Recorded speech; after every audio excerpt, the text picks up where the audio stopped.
all your favorite VRChat DJs all in one place. This is VRCDJ Live.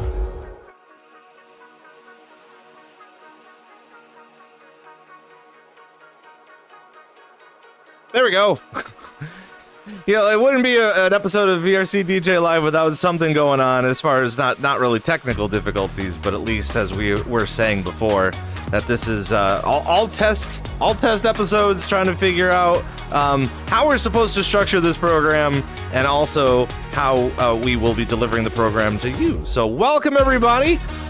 Welcome to VRCDJ Live. My name is Rob Roman, and of course, very glad to have you guys here on a Thursday evening to get to know some of our DJs and get to know some of our friends in VR chat as they continue on their career paths to become much more professional than anybody else that they possibly could know.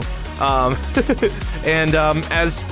for you, everyone in chat, if you would like to ask your questions throughout the stream, please feel free to post it in chat. Our mods will collect all the different questions and we'll try to get to your questions throughout the stream because it is an engaging stream throughout, but we can also tally up all your questions towards the end of the stream. So with that being said, we've got our next guest here on VRCDJ Live. She's been making her moves in VR chat as well as in Final Fantasy XIV Online.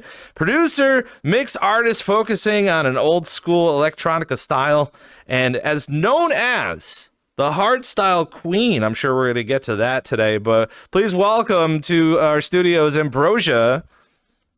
Hello. Great to have you. It's fun. You know, it's funny. We only had just a couple of weeks in between, like the start of this program and getting things ready for our show, because I know you're going to be one of our featured guests at Dead Man's Party this year. But I know one of the things that just keeps coming back into my mind, Hardstyle Queen. Tell us a little bit about that. I'm very interested. Lord. So, I started DJing back in 2020 when I came into VR chat, and I went to a few raves with some friends. I found out about hardstyle. We can get into the nitty-gritty of that. But it was a joke that somebody called me the Hardstyle Queen, because not very many people play hardstyle in VR. Nowadays they do, but back then there weren't many of us. It just kind of stuck. Were you even like wearing some sort of like a crown or some sort of a thing? No. Okay. No. No, it just became kind of a joke and a nickname, and then it just kind of stuck. So it just gets, so the royalty just continues on. I mean, I don't want to pit myself against my own meme, but like, you know, I wouldn't want to think that you would want to consider the Hardstyle Queen as a meme. I mean, it could. I mean, I don't know. But I mean, that's kind of just what you're sticking with, right? We made it work. We're sticking with it. It's a thing. So yeah. I feel like in the near future we're gonna start seeing T-shirts that says I am the Hardstyle Queen, because like I'm not saying that I would be the one wearing those types of T-shirts, but I also think that sounds like a really fun merchandise opportunity for you. Yeah, it's been fun. I've actually been like toying with, because a lot of the things that I say, because for me personally, when I'm like, yo, I'm the Hardstyle Queen, I'm like, it comes off as like, I'm the best, I'm the this, I'm the that. And I don't present that mentality like I'm the best. Everybody has their level of skill and whatever. So like, that's why I tend to kind of go towards more, I'm just the Hardstyle cat girl, but people still call me the Hardstyle Queen, especially here in VR. So I guess I'm stuck with it. Where do you put your take on your own Hardstyle Queen? Because I would assume that you would have a lot of respect for yourself. You have a lot of pride in yourself and the pride that you put together and stuff like that. But considerable to any other royalty that may show up in VR chat, how would you pit yourself against them, against your Hardstyle Queen, your Grace? Oh Lord. I'd like to think and put in the sense of anybody can be the Hardstyle Queen or King or whatever. We're all DJs. We all can share the role, I guess. if somebody wants to usurp me, so to speak, that's fine. That's fine. I don't care. Kind of feel like we're going into a little bit of an RP session here. Be like, well, we're gonna have I know, right? the royal throne, and we have the castle, The royal and throne. yeah, all that sort yeah. of stuff. But glad to have you finally. I know, again, we were just talking about how like the past couple of weeks have just been just a lot of planning, a lot of hype coming up for this coming weekend, which a lot of people, again, I don't even have to mention Dead Man's Party alone, the fact that you're going to be coming in and performing, but TwitchCon in general. What are your thoughts about coming by next weekend? Oh God. I mean, I'm so excited to play for you guys at Dead Man's Party. And you know, not last year in Vegas, but the year before when they were in San Diego, I did a live show there as well for a different group. One of the groups that I run, Schism, we had a live event down in San Diego during TwitchCon, which was actually, it's kind of funny. It was my first ever live show in front of people in IRL, I guess, not in VR. So, and the experience of that, starting there, and then of course now we're doing an even bigger show with you and Dead Man's Party. It's just mind-boggling. Where do you see in the next I've been noticing in the past couple of years, for especially in VRChat, coming to TwitchCon, and obviously we will start talking a lot more about IRL shows, especially during TwitchCon weekend.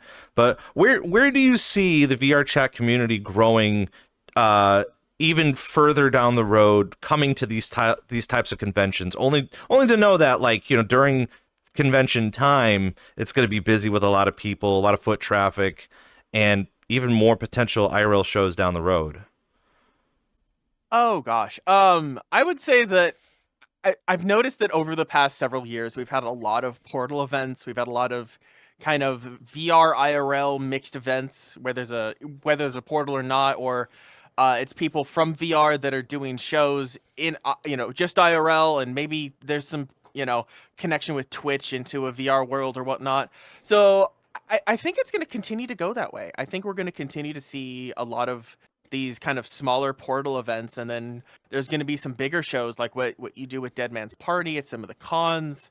And I think we're just going to continue to grow until hopefully we've got, you know, some sort of meshing between IRL and VR that's, you know, to some extent, not just a bunch of homies in somebody's basement throwing a party together, if that makes sense. Sure. And I'm going to throw a little bit of a curveball at you on this question, just because a lot of people have different opinions on it. Obviously, in VRChat, it is a free game to come in here. I know last week we were talking with Owo about potential how putting money towards creators, putting money towards performers, and in VRChat, that's seen as a little tough because of the fact that, well, you know, VRChat keeps pushing this game as free to play, with, you know, premier items that you could purchase into. But if we're going to continue to have these types of shows and these types of experiences with IRL performances and even clubs going IRL, what is your opinion based on putting a ticketed price on this type of IRL event that you would normally get for free? I think some of the biggest issues that if we were to go down that road that we'd have to overcome is VRChat. Up to this point, the DJ scene has always been, for the majority of us, have been hobby DJs. And they're not trying to make this into a career. They're not trying to make this into, I'm playing EDC next year. You know, that's not their goal. They just want to spin some music, play with their homies, and, you know, party the night away. So in the grand scheme of things, hopefully we, sorry, let me get my thoughts together. We're able to find a way to monetize this for those that are trying to make a career out of this. But I know the biggest struggle we're going to have is licensing when it comes to the music. Where is that going to fall into play? Because VRChat is a free game, and when we as DJs, we play at a club, the club covers those licensing fees in most cases. And so how would that play in? So there's a lot of hurdles that are beyond just how do we pay our DJs. And so I think that if we can find a way to overcome those struggles, of whether it's licensing or, who's good at, and then the other side of it is it's going to level words. I'm sorry. It does seem like a lot of different there's avenues that you can go down. Exactly. There's a lot of things that hurdles that need to be overcome, because there are some people who have just picked up their DJ deck, 2 weeks ago, and they're learning. And then there's people like me or Owo or you who have been DJing for many, many years. We're all at different skill levels. So how do you balance that without shutting down the newcomer who wants to just learn to play, and also elevating the DJs who have gained that amount of skill or notoriety or status without it becoming muddled in another clout chase? Because that's the biggest issue when it comes to like the IRL scene, is if you don't have the numbers, you're not getting booked. If you don't know somebody who knows somebody who is best friends with a promoter, you're not getting booked. So I feel like if we stray too far down the monetization route, let's take the licensing stuff aside, I feel like it's going to become a huge clout game, or you're not good enough, I don't know who you are. And I feel like that could become a problem, because we already have enough of that to begin with, and nobody's getting paid. I mean, you're definitely right on that. And it's even funnier to even think about, well, not even funny, but like, as you were saying, the clout game is kind of still kind of lingering. And for me, VRChat isn't a game. It's the physical representation of the internet. And it's a social experiment. I feel like this entire thing is some sort of a social experiment. But leading forward into that kind of a thought process, like, again, like you were saying, just a few years ago, starting to DJ in VRChat, starting to kind of get your toes wet and kind of, growing into your role as a career DJ. Do you think that somewhere down the road, and I would say, give me, if you can find some examples of, do you think that we would potentially have opportunities from people within VRChat to learn about business etiquette, professionalism, performing live without it seeming too cloudy? Absolutely. I feel like there are, I mean, I've met so many people in VR that are just in the music scene. People that work with Insomniac, people that work with NBC, CBS. There's anybody who you see in a random black cat could very well be the CEO's best friend for some company, or A&R talent guy. So I think that there are opportunities for people to learn, whether it's the business side of it. Well, I'll speak in the sense of music management. There could be somebody who knows how to be a good manager, how to sell yourself as the DJ, as a producer. I mean, one of my best friends, she's my current manager, and she's learning from somebody who's in the industry how to better manage myself. And we all met through VR, so the opportunities are there. It's just finding the right people and finding that right connection. I mean, gosh, I would really hate to ask the follow-up question of, do you think it's going to happen much faster within a year? Oh, Lord. I know. No. That's a hard question, yeah. That's a hard question, and I'm going to be honest, I don't think so.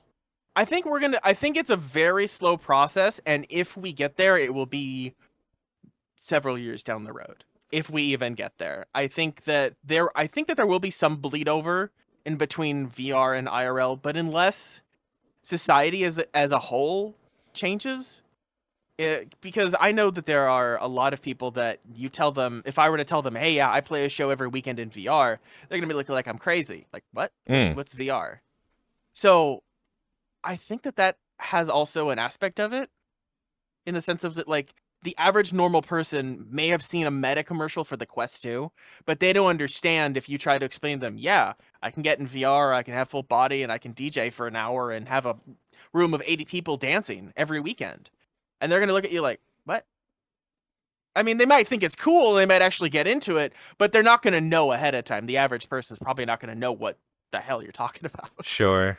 I don't know, somewhere down the line, YouTube is going to help out, and all those documentaries, docuseries based on virtual reality. Yeah. And I mean, they've been kind of popping up all over the place, and I feel like even though you do have a lot of gremlins on YouTube kind of showcasing VR chat in such a negative light, that potentially, you know, with all the good stuff that the VRChat DJ community is doing, that somewhere down the line it's going to shake the bag up a bit. I mean, I hope so. I really do hope so. I love VR. I love every aspect of it. It's an amazing tool to interact with people from across the world that you normally wouldn't even get to talk to or see or interact with and have those connections with. Go ahead. So yeah, no, that's it. We're talking with Ambrosia. You can follow her up on AmbrosiaXR on Twitch, and as well as it's AmbrosiaVR.com, correct? Correct, AmbrosiaVR.com. Is there a reason for the XR? Is that just kind of like a cross between virtual reality and the real world? Yeah, so it's representative of cross reality. We've been trying to work through whether we're going to go with XR, VR, so there's a little inconsistency there, which I'm trying to find a way to fix. But it's mainly because not only am I doing shows in VR, I'm doing shows in Final Fantasy, live on Twitch. Now I'm also doing IRL shows. So there's this cross reality between what I do and where I perform.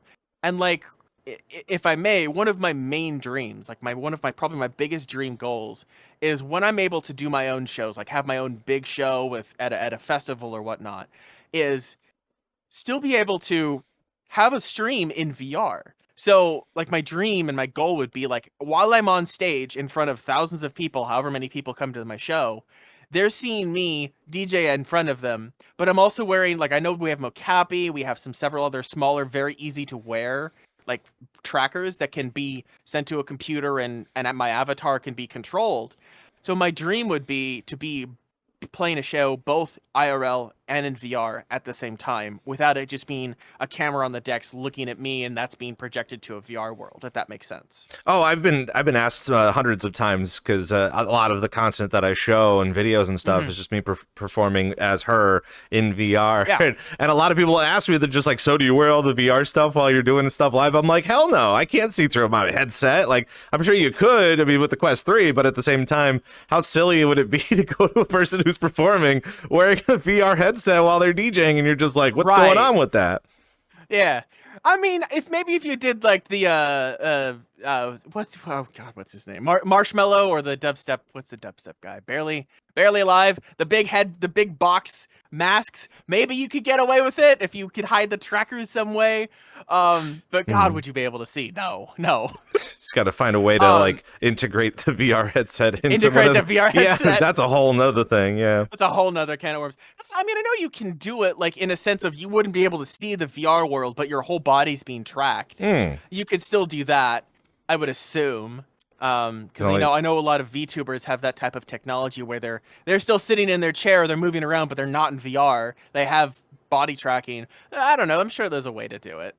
It's just, is the technology there? Is it good enough to be doing it on a stage like that? If we happen to have the money for the budget to try to figure out that too, thing, yeah, the money and the technology. You know, if those are out the window, I mean, sure, we could do anything we wanted, but you know, those are kind of our big limitations.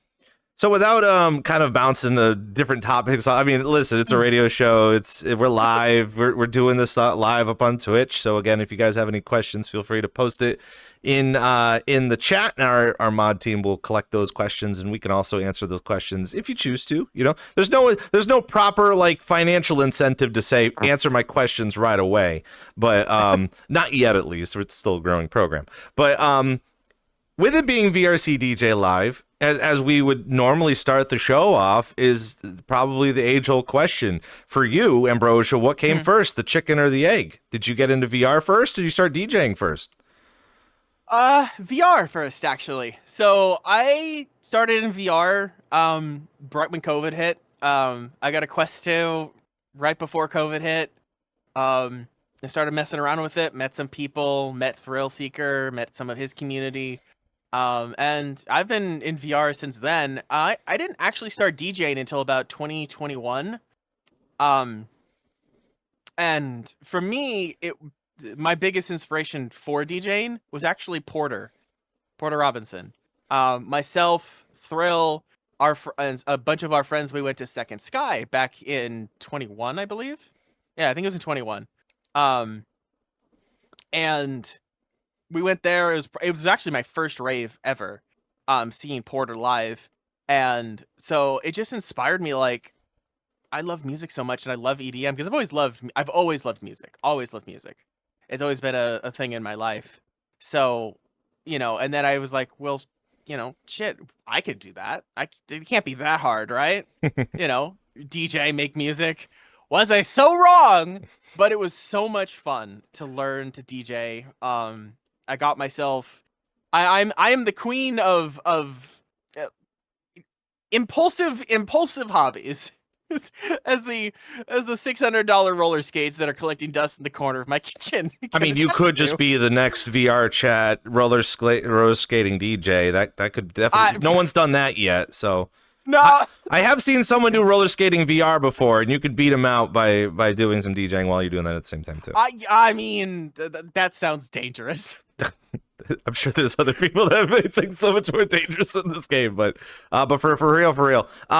Was there an inspiration? Was Thrill Seeker kind of your inspiration to join VRChat, or how did you even learn about VRChat in the first place? So I learned about VR. So I bought the Quest 2. I think I got the Walking Dead Saints and Sinners video game, and that was fun for a bit. But I was like, I'm bored. Like, I don't want to do this alone. I love playing games with friends. I didn't have a lot of online friends at the time.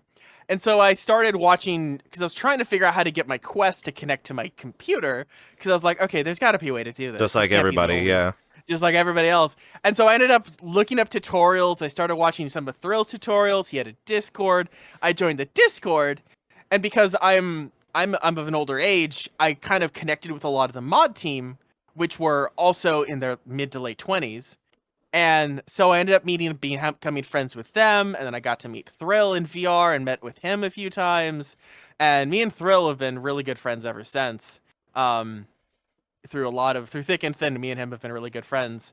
And so, I think when myself and Thrill, and our other friends, we all went to Second Sky, it was real kind of a bonding moment for me and him and a bunch of our friends. And so it just kind of hit it off at that point. And so I hung out with him for a lot. I hung out with a lot of the friends that we made. Some of the mod team people came and went. And then we started running Schism, and I met a lot of people in the VR scene because I was DJing. And it's just been kind of this crazy roller coaster of the past 4 or 5 years of just nothing I would have expected. If that makes sense. All thanks to Porter Robinson, I would suppose. All thanks to Porter Robinson. Yeah, got to meet that guy, I'm sure. So I would assume that you went to go see a lot of the Porter Robinson stuff that Slyfest was putting on several years ago, then, right? Yes, I did. So tell us a little bit about that. That was really fun. That's all I can really remember.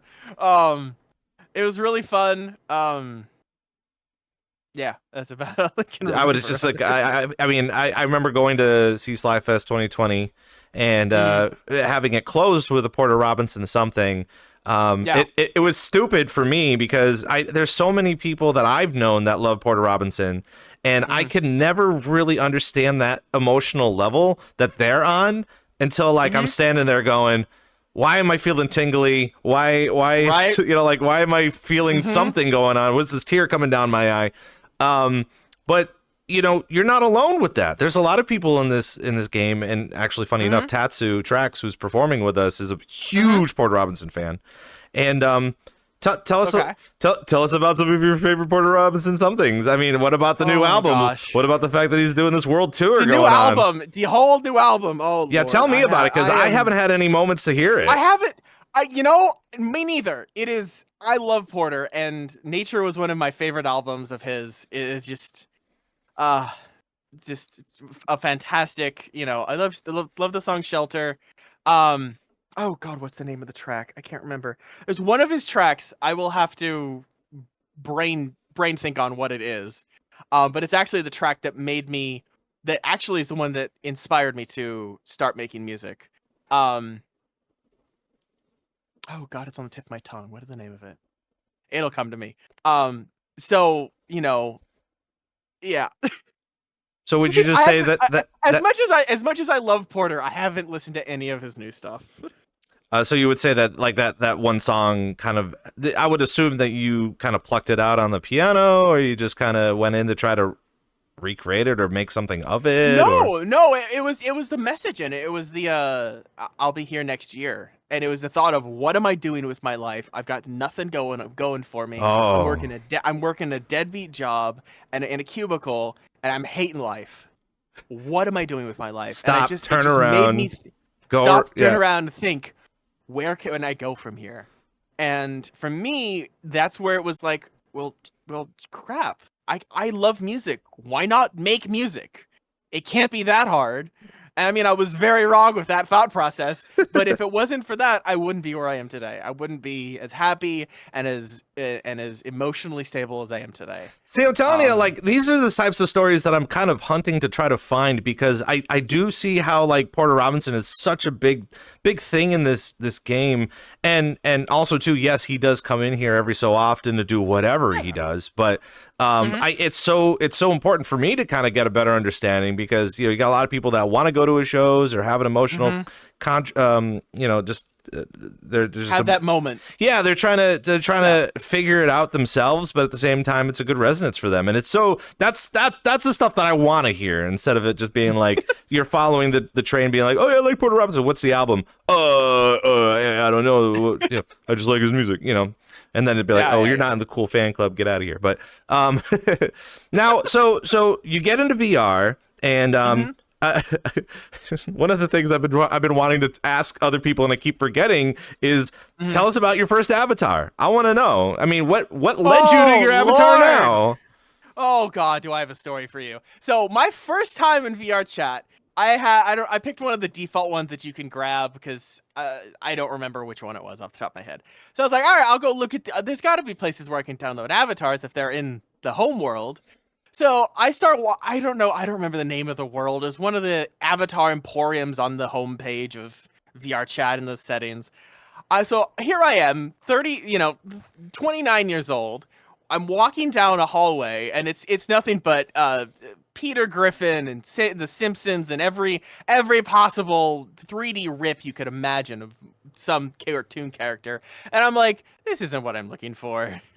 So walking through, and I find another corner where there's a little more anime girls, and I pick one. I'm like, oh, okay, cool. And I was in VR on the phone with one of my best friends at the time. So I was muted in world, and I'm walking past, and I'm thinking, okay, none of these really fit. This one kind of fits, whatever, right?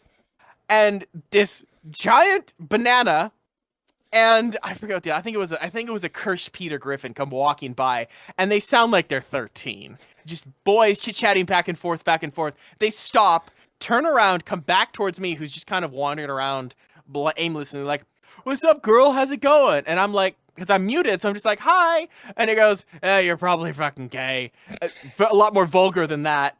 You said the bad F word. Sure. And then left. And I'm sitting there like, I'm 29. I don't know what the hell I'm doing in this. And I just got told that I'm that by like some 16-year-old boy. And I'm just like, what the? How does that make me feel? Like, how do I feel about this? Because it wasn't like a confrontation. It was just out of the blue. Hey, wave. You're probably gay, and wander off. Just like, what the? What? You get told off by a banana and Peter Griffin. I just got told off by a banana and Peter Griffin. What? And so after that, I ended. This is VRChat in general. So after that, I finally found I think I found an Avion booth, and I edited it a bit because I was like, I can do this. This can't be that hard. That's my favorite pastime, apparently. I downloaded Blender, Unity, did all the hullabaloo. And oh Lord, my first edit was a nightmare. I got like 2 different booth Avies. I face swapped them so that one face is on another. It was a mess. The hair didn't fit right. So oh Lord. So Ambi, this current version of Ambi has gone through a lot of edits. I have spent the last 4 years learning Blender and Unity and doing my own clothes and doing my own hair and doing my own this and that. And to end up where I am at now, which is mostly prefabs that other people have made because I don't want to go through the process of making them anymore. Right, right. Because I can. It was more like the thought of like, I know I can, I just don't want to. Somebody else has made what I'm looking for or something close. I'll go with that. So you think next year is going to be a commission time for you to get like something like, I mean, this looks awesome, but like with the more up to date models and the new textures and 4K textured. I mean, I just went through a big update, and I used to have a hodgepodge of the Godfall avatar that I had manually optimized myself, because Godfall is notorious for extremely unoptimized, but they look really, really good. So I went from that. I think this was about the end of last year. I was running that. I had a robotic arm that I'd put on. I had different hair. The ears and face are the same. But we're running the Zen Fit body now, which Zen, amazing base, fantastic, so easy to work with. And then some clothes from some other artists that I do not remember off the top of my head. But they do amazing work. So I don't know if Ampy's ever going to evolve again beyond this. Maybe in a couple years when I get tired of this, or it gets janky, or something new comes out that catches my eye. But other than that, there are probably some outfit changes. That's kind of all I go with. Is I'll find a new outfit, I'll design it, or I'll come up with a concept and I'll find what works, and then I'll make what doesn't. I mean, honestly, with all the new clubs and all the new things going on, even within the DJ community alone, everybody tends to surprise me way too much. And even though you think that we're already in the future of virtual reality and virtual concepts, like every time I come in here, like every other week, it just seems like I'm already behind by a month. I know. I mean, I feel that too. Preach to the choir. This avatar is legit like 3 years old. I've had no time to work on it either, so I understand. Yeah. I mean, some of the club worlds that I've seen have evolved so far over the past several years. I remember when some of the first club worlds I went to, the cool new thing was the audio link, and having that work properly, and somebody who knows how to make it work with the music. And then now we have screen effect shaders and and lights and lasers controlled by DMX by another VJ while the DJ is performing, and it's amazing. So the level of detail that we can get into now. Take us a little walk back. I wouldn't think that Schism was one of your first groups that you joined, but talk to me about your journey when you were getting in here and you were just starting to like perform, and where would you go for time slots, and which groups were you kind of hanging out with? And so when I first started DJing and actually was getting shows, I was playing a couple of shows with the Thrill Seeker groups. So after Thrill would have a meetup, we would throw a little music party afterwards. And I played a couple of those.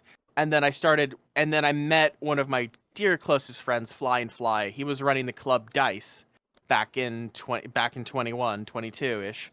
Club Dice, and he gave me a slot to play there a couple times, and then I met some of the people at 7D, and I played there once or twice. They did not do a lot of hardstyle, they were mostly dubstep, but I played there a couple times, and then I had played at a couple other smaller clubs that I've lost their name and they're lost to time. But I kind of played a lot of Dice, 7D, and then the VRU would book me every so often. I love the guys over at VRU, Castle, and all of them.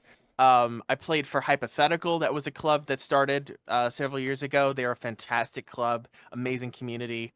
I played one of their first ever shows. I've been with them from the start.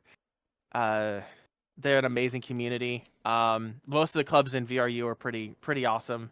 Castle is an amazing being, and the stuff that he does in VRU is just amazing. The stuff that he's coming up with and the stuff that he's trying to make work and literally inventing to work in VR, phenomenal. And then I started working for Thrill at Schism. So we went to Thrill ended up playing a show. They had a big show in connection with Club Tube VR. And we were at the after party, and Thrill asked me if I wanted to help him run Schism, because him being, content creator, he's got the music at the time that he was making. So he didn't have a lot of time to run Schism. So he asked me and our mutual best friend, Queef. His name is Senior Queef. And it will never stop being a funny joke. I'm sure. Just hearing that, I'm like, oh, okay. Well, Yeah, if that's what you want to be called, sure. Meeting with ANR from a company that shall not be named, but very big. Hi, my name is Senior Queef.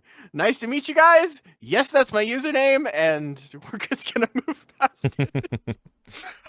And so I've been with Schism from the start, as kind of Thrill and Queef's right hand girl. I was doing a lot of some of the creative design and stuff, and then I started focusing a lot more on my music career. So I'm still there. I'm still helping. I'm still head staff with Schism. But Queef has been doing a fantastic job running 90% of it. So yeah, and so I would play at Schism a lot. I would play at a lot of these other clubs. Whenever someone would want to book me, because I know hardstyle, a lot of people love hardstyle. A lot of people don't know that they love hardstyle until they hear it, especially from moi, if I may toot my own horn a little bit.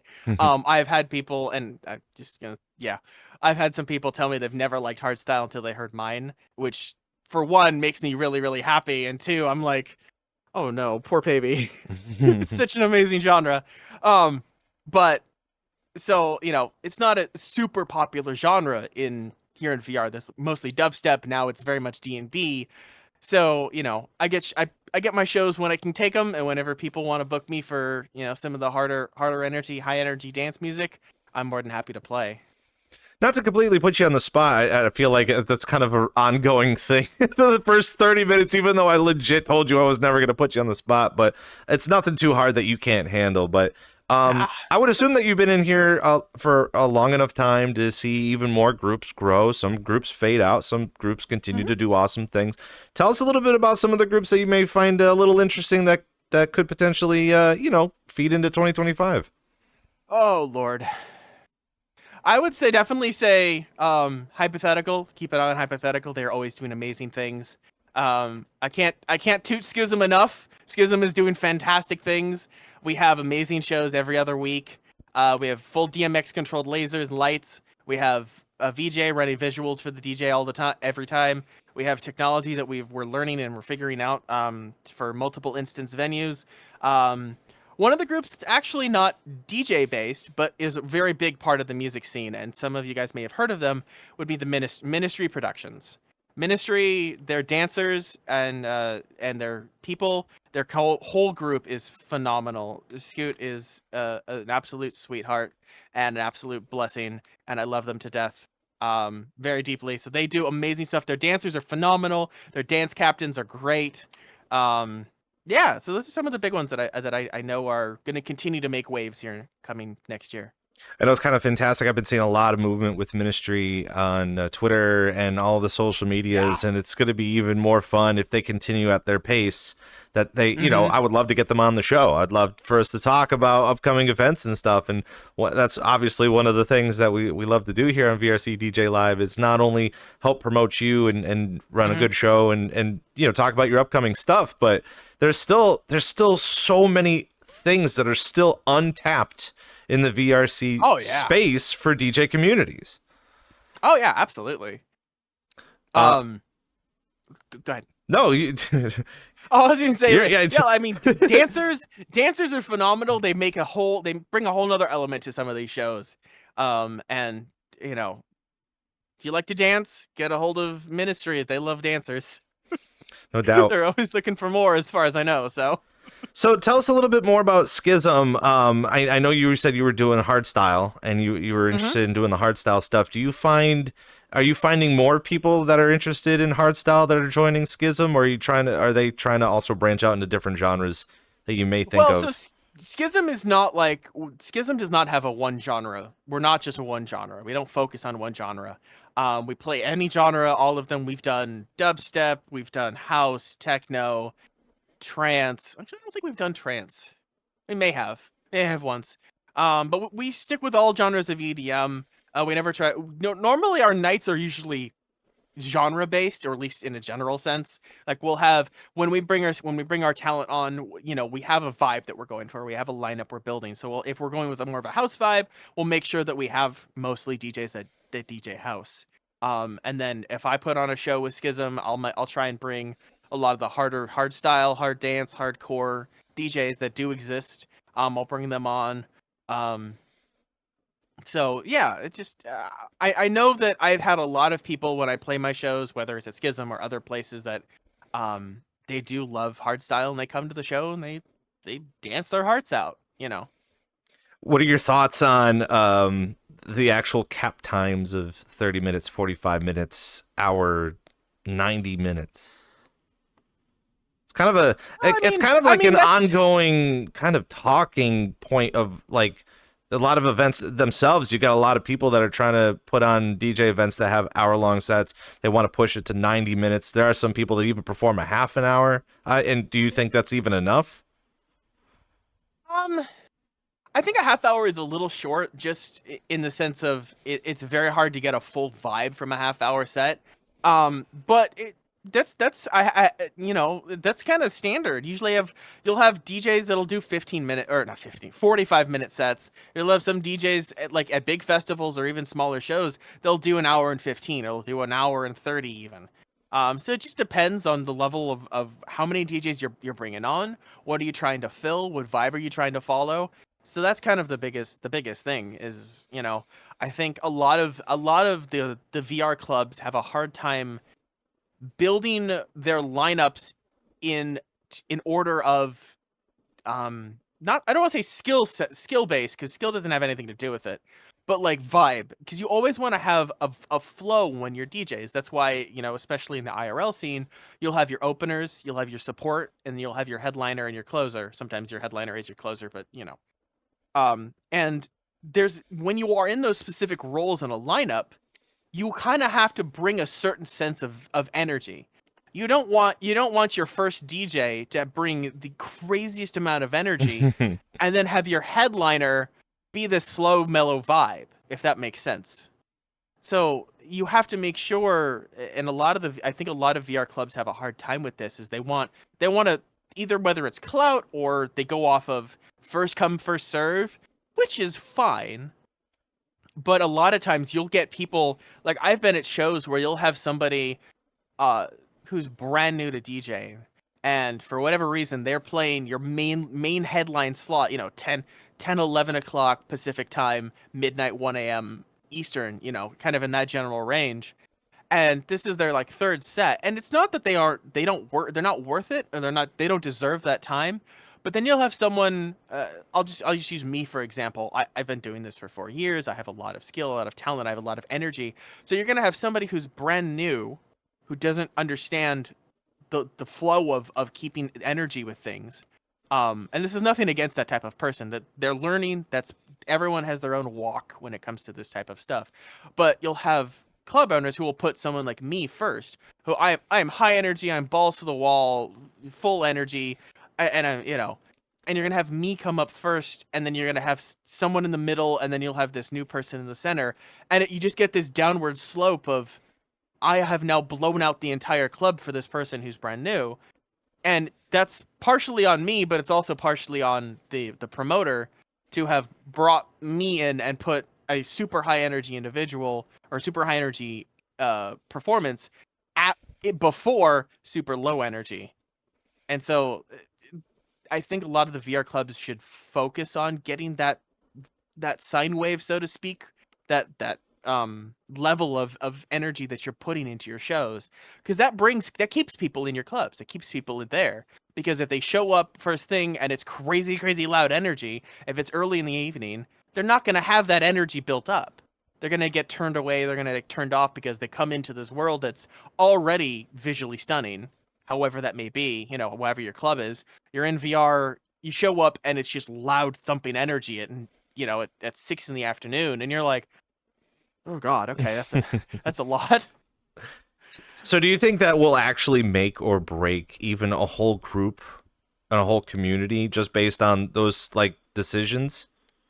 I don't think it will, because there's plenty of clubs in VR and communities in VR that do it that way, and they're still sticking around. So I don't think it's going to break anything, and it's not the end of the world if they do that. And I don't want to push that on in any way, shape, or form. I'm just saying I guess I'm explaining from a DJ's perspective. When I get on stage, I know what my role is. I know what I'm supposed to be doing. I'm supposed to be bringing this certain type of vibe, this certain energy. And so if I'm bringing that energy and before me the person is rolled out, has cleared the dance floor, I'm going to get up there with one person and go, why am I here?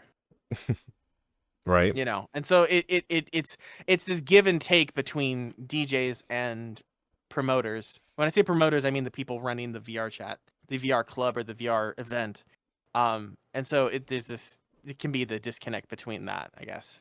So tell me a little bit more about, like, what if they actually did put you in a scenario where you have to open the club?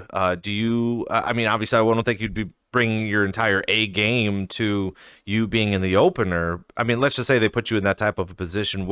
How would you try to prepare yourself a little bit to run that type of a program? I guess it would depend. It would depend on the lineup. If I'm an opener for, let's say, some other absolutely amazing DJs that I know that they're gonna spin their heart out, they're gonna blow the club away. I know in my place I'm gonna bring my A game, but I'm gonna tune it to where my place is on that lineup. I know if I'm playing support or if I'm opening, I have to bring a certain vibe, and I will bring that. But if I get a random DM from somebody on a Tuesday, hey, you want to play for this event on Friday? Sure. When do you want me to play? Well, all of these slots have been taken. We have this open slot. Would you like to play? And I look at the lineup and I see a bunch of people who I don't know how they are. I don't know who they are. I don't know how good they are. Whatever the case is, I'm probably not going to take that slot. Not that I don't want to play for that club, but I know that if I'm being the last person asked to fill that slot, and you know how my energy is, you know what my vibe is and what I'm bringing, why are you asking me for that slot? If that makes sense. I mean, it totally makes sense to me. For the people that aren't actually actively seeing me nod my head back and forth, I can't even tell you how many times, and I'm sure a lot of people in chat are just being like, we are with you.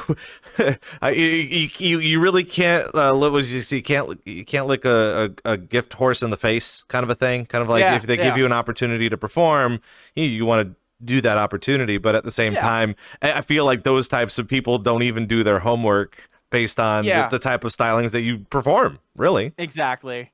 Well, and it also comes from a place of knowing your own worth. And this, I guess, it would be advice for any DJ out there, is know your worth, know what you're good at, know where your strength is. So if you're a dubstep DJ and that's all you do and you're phenomenal at it, but you get asked to play for this other club that doesn't normally do dubstep, and they ask you, "Hey, can you play for our club?" Okay, sure, yeah, I'd love to. What's the vibe you're looking for? Oh, a good vibe. Okay. Promoter, what does that mean? So it's a kind of a level of, I guess my advice for other DJs from that situation would be, is know your worth, know what you're good at, know your place, and not like know your place, but like know where you belong and what you're good at, and make sure that if you're taking opportunities that are not quite a good fit to what you're looking for, understand that it may not come out how you want it to. I also can't help but feel like there's a couple people out there being like, you know your place, like you're like, oh, you can't be playing you can't play alongside me. Oh, I'm too big and too whatever. No, and I guess I want to make sure I hope nobody thinks that. Yeah, no, that's it. Actually, you got a really big following on Twitch right now. You got a lot of people in chat, and they're just talking and asking questions, and they're all really excited to see you. And again, everybody who's in chat right now, feel free to drop off your comments. Obviously your comments. It's Twitch. Of course, you'd be making comments. But if you have any questions, or if you have any questions about Ambrosia and the things that she's got coming up on tour coming up soon, as well as maybe even DJing, if you want to get into the DJ scene, or you want to learn more about how Ambrosia does what she does, like this is the time that we have on the digital space when she's not eating or sleeping or playing whatever games. That's, I guess, you're playing games. That's you like. Oh yeah. I would say I would even just dare to ask what type of games you're playing right now. Oh Lord, my current fixation is Space Engineers. It's basically Minecraft in space, and it is my current fixation. What about the people that are playing Satisfactory? I've been seeing a lot of people playing I Satisfactory. haven't seen a lot of people playing I have no idea lately. why, and I don't know much about the game. I've been asking, and they're just like, play it. The new update just came out. The new 1.0 update finally came out, I think. It's finally out of alpha, which, God, has it been in alpha for the longest time? I think that's why. Ooh. It's absolutely. But don't quote me. I don't really know. I know it's something about the 1.0 update popped up on my YouTube feed at some point, and I didn't watch the video, but it's there in the back of my brain. Yeah, I was going to say, is that the reason why there's not too many people on VR chat right now? Is because they're all playing either Space Engineers or they're playing Satisfactory. We're all playing. Oh Lord, yeah, No probably. doubt. But that's always good, you know. It's always nice to have hobbies outside of actually, you know, doing the music a bajillion times. But yeah, getting back to the whole like understanding the different genres and the people performing, what is your kind of opinion on a lot of the new influx of DJs coming in? it's fantastic. It's amazing. There's so many people there's so much talent in VR. There's some people who, and I will say there have been some people that they get up on stage and I'm like, what was that transition? Come on, honey. Line your kicks up at least. Like I've had come aparts before. It's happened. Trust me. But there's so many people that have, even if they haven't got it completely figured out yet, I can see the spark in them. I can see the energy in them. There's one hardstyle DJ, Topaz Jester. She's phenomenal.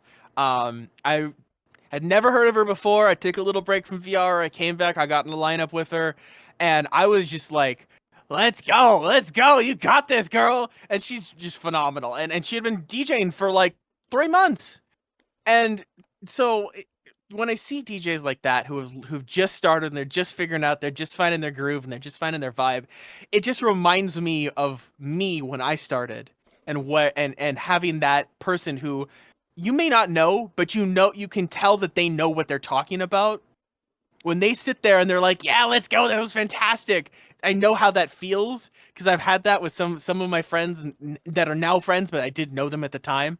But I'd seen their name on lineups or I'd seen them at other clubs and listened to them, and they're like, girl, that was fantastic. That transition, is just, having that. So having that is phenomenal, and seeing that from the other perspective now is really heartwarming to be able to sit there and see these people who've taken the time out of their evening to play at an hour set at a club and full of a bunch of anime girls and strangers. And they're learning and they're taking that time, and it's fantastic. Do you find yourself kind of looking out for the same type of people that play the same type of genres, or do you also find yourself, looking into other DJs performing different styles at the same time as well? Yes and no. I mean, ever since I found hardstyle, that's all I listen to. That's all I focus on. That's all it's about all I listen to. Sometimes I'll listen to some other genres, but 90% of the time, if I've got Spotify on, it's a hardstyle playlist or my own. So, I tend to gravitate a lot towards the other VRChat DJs that are playing hardstyle and hard dance, because there's not many of us, and so I kind of feel like this big sister vibe in a sense of I want to bring everybody together and be like, we're going to take over the scene. Screw the D&B boys. We're going to push away the dubstep. It's hard dance from now on. Hardstyle 2025. Let's go. Hardstyle 2025. Let's go. But it's just not enough of us, honestly.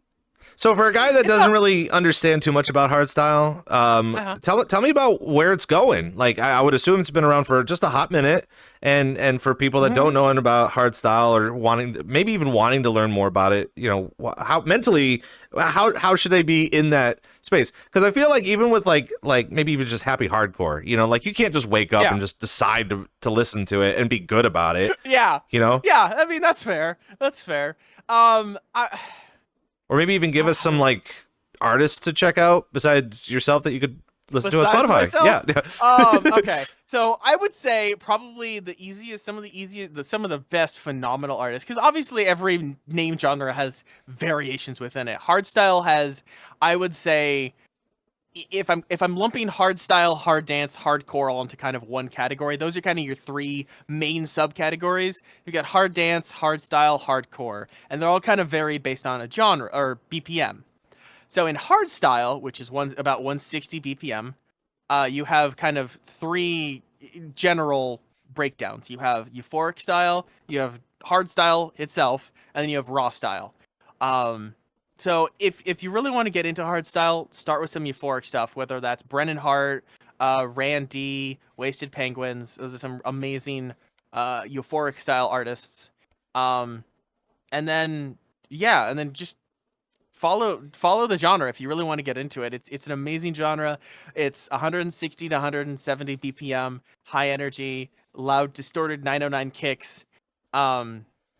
It's such a vibe. So kind of go ahead. What was your question? Oh, well, I just got to make sure that we have good. We're trying to figure out the transitions here. I know, there's so much we could talk about it for ages. I know. But even again, like I was saying before, how I'm into metal, which a lot of people don't really think about that because I do top 40 house. But man, oh man, am I a System of a Down guy?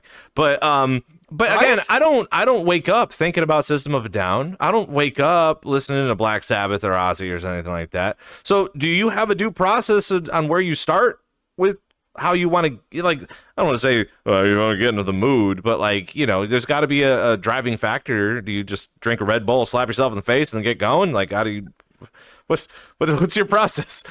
and maybe even even DJing too. I'm not just saying what's your process when you get out of bed, but I'm just saying what is your process even just to amp yourself up to perform with this type of style? Oh, well, how do I my process? Oh Lord, it's hard for me to answer because I listen and perform this all day, every day, basically. So I live and breathe hardstyle. Whenever I got music playing, it's hardstyle 99.9% of the time. So if I'm working or if I'm doing stuff, and I'm not producing music or DJing, I'm listening to it. So I just engross myself in the genre.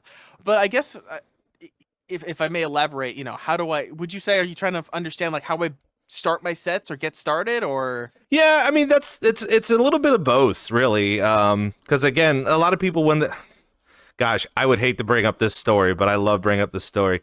I used to room with a guy in college who was a cowboy from Wyoming. Mm-hmm. He was a skinny guy, wore his big old hat. He had a big old belt buckle. And every morning, I kid you not, he woke up to Boston's More Than a Feeling. Okay. Wake up this morning, my sun was gone. Yeah. Turn on some music to start my day. And I'm just you're kind of a little bitch. I'm sorry, you could be waking up to anything else. You might as well just be waking up to someone playing the flute and got the chicken outside crowing. I understand it's Wyoming and you're a cowboy. But it's kind of like that. But again, let's just say you're going to go perform and, let's just say you have a half an hour before you're ready to perform.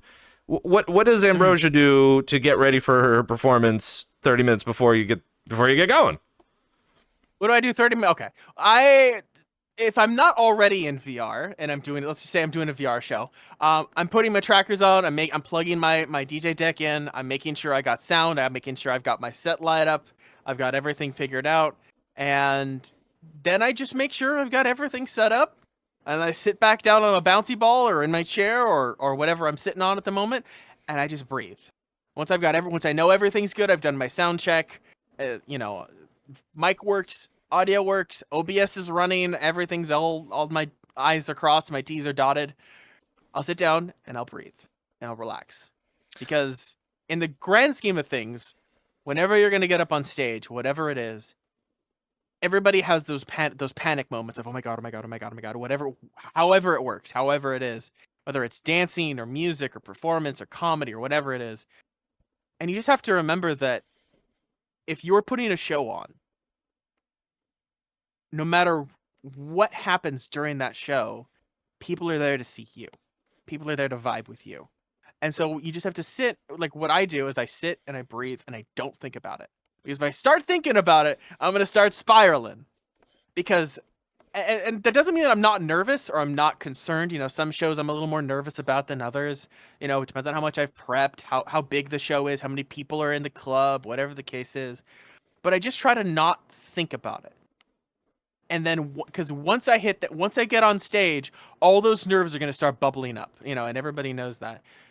But for me, the moment I hit play and I get into that vibe, that first minute and a half, nerves are going crazy. You got to make sure that you got, is the sound right? The panic, But after that first minute, I'm in my vibe, I'm in my zone, I'm in my flow, and it's just smooth sailing. And next thing you know, you're playing your last track, and where did the hour go? So I guess that's kind of the main thing. Is I always try to make sure that I leave myself enough time to breathe before I get up on stage, and prepare everything ahead of time. What's your opinion on adult beverages before shows? I mean, if you feel like you need to take a shot before your show, take a shot before your show, assuming you're of legal age and all of that. I think where I'm going with is like, you do have a couple of people and they're performing in VR and they're just like, well, I got to drink with everyone else who's drinking, and the peer pressure kind of kicks in. But do you really believe that it could be a hindrance to their performance? It could. I guess it depends on the person. The person. Can you DJ? Can you DJ drunk? Should you DJ drunk? I can tell you what I do, but I can't tell you what everyone else should do.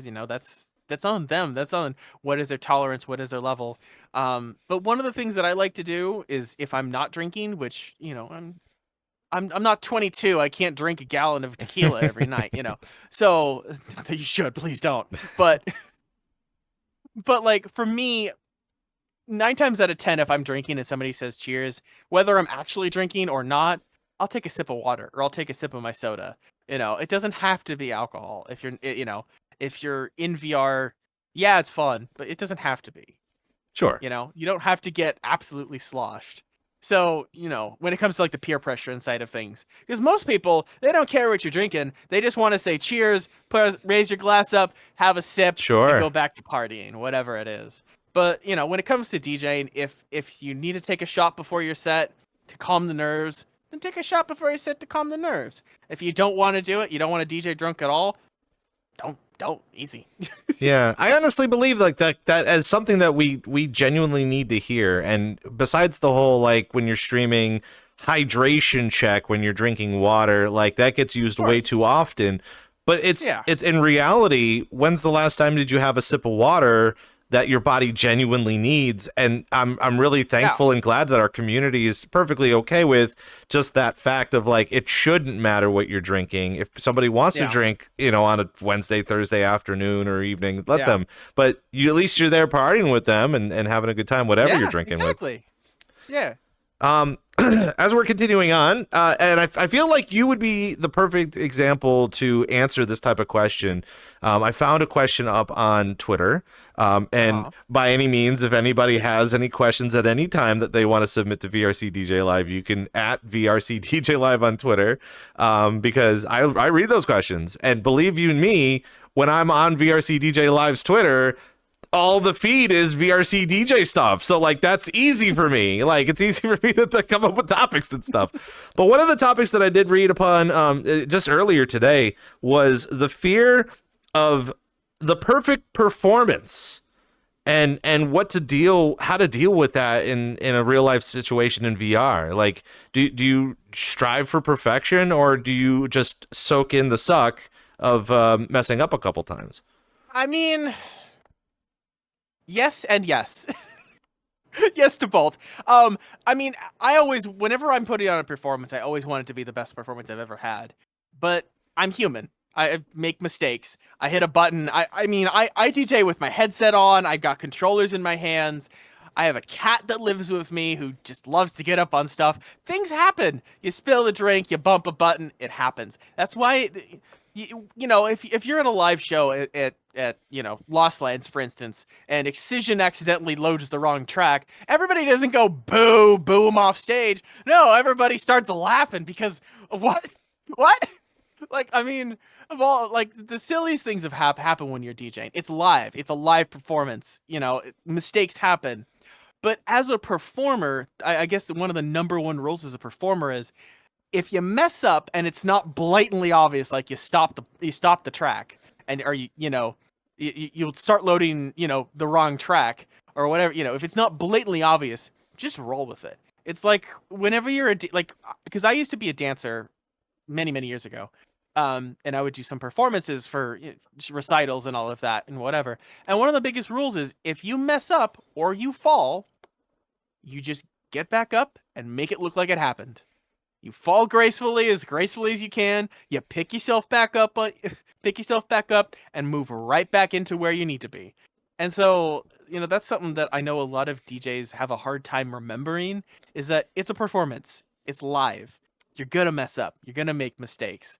Learn from them and remember, okay, so like if I'm constantly hitting the Q button with my controller, maybe don't play with your controllers, or maybe, there are things to learn from your mistakes. But just when you're doing that performance, just roll with it. And if it's bad enough and you know that somebody noticed, pop up on the mic and be like, well, that was great. Sorry, guys. Backspin and move right back into it. Because most people aren't going to care. And the 90% of, and even if it's a super small mistake, like you're playing a track, it's supposed to be in key, but it's not in key, and your kicks are out of alignment or whatever, 99% of the people in the crowd are not going to freaking notice. And the 1% are probably the other DJs who have done the same damn thing you have. And then we're just going to be in the corner, not saying anything, and just being like, be in the corner okay. like, okay, I've done that before. Yeah. Yeah, exactly. But even for like the new DJs, like, there has to be a transition between your first show or your first 5 shows into where do you see yourself going, into a kind of a bigger environment. And I know between you and me, we would have the proper answers for this. But for the people at home, let's just say the people in chat that want to learn how to DJ, what would they need to be doing for even their first DJ set ever? Honestly, I guess my best advice for in that regards would be, I hate to say do your research, but do your research. Like if you're playing house, watch DJ performances who have done house, and watch some, maybe watch some tutorials. You don't really have to, but in the grand scheme of things, when you're first starting out, especially here in VR, this is one of the best places to learn how to DJ, because 90% of the people are either too drunk or or just don't care, as long as they're listening to good music. So find good music, learn how to play it, and just hit play. It's that easy. Like, don't worry about where am I going to be in 5 years. I want to play, main stage EDC. If that happens, fantastic, great, super, good for you. But don't focus on that. Just focus on playing some music, having some good vibes, and just have fun. Just press play. There you go. That's it. Just don't press play on Spotify and then pretend that you're a DJ. That's rude. Well, I mean, we're not going to talk about that, but yeah.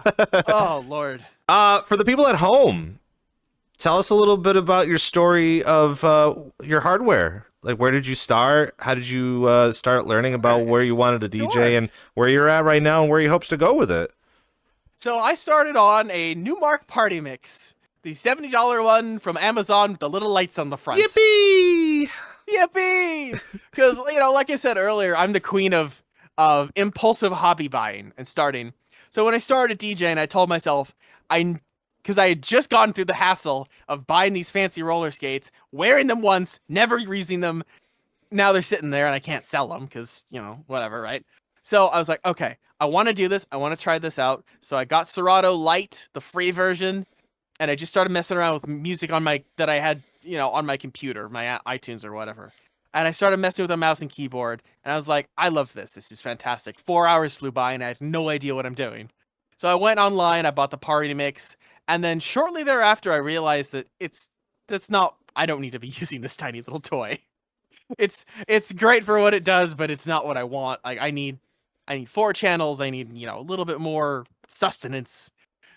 And so I ended up buying the Newmark Platinum Deluxe 4 I forget the name of it. They all have goofy ass names. So I remember that it was a Newmark 4-channel controller.